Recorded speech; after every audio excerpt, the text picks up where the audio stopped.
Muulizaji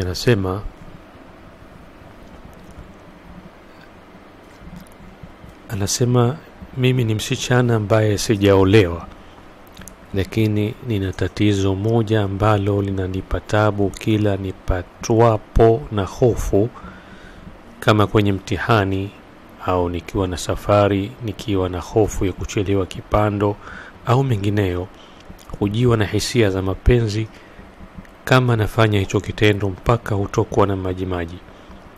Sasa hali hii pia hunitokea nikiwa nipo katika funga ya Ramadhani au nyingine yoyote. Nataka kujua, je, hizi funga zangu zitakuwa sawa, kwani hali hii inaponipata haraka huenda kuoga. Naomba msaada wenu. Jawabu, ikiwa hali hii inakujia bila khiari, yani wewe hufikirii mambo hayo lakini inakupata bila khiari, basi ni mtihani Mwenyezi Mungu akujalia, wewe huna makosa. Na huko kukimbilia kuoga ndivyo inavyopasa, na saumu yako inasahihi ikiwa utafanya hivyo. Ikiwa utakimbilia kuoga bila kuchelewa pale ambapo umepata fursa, basi unaendelea na saumu yako kama kawaida, hapa na neno. Hiyo ikiwa maji yenyewe ni yale yanayotoka kwa kawaida inapokuwa pana maingiliano, au kama mtu kaota ndoto ya maingiliano. Lakini ikiwa yanatoka kwa hamu tunakutamani bila kufikia kiwango cha kutokwa na maji yale ya maingiliano,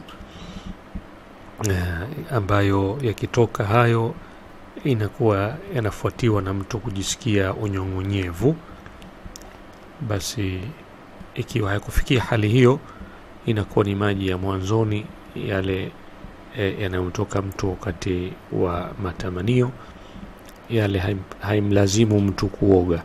Inatosha kujinadhifisha ile sehemu na kwenda kutawadha akiwa anataka kusali.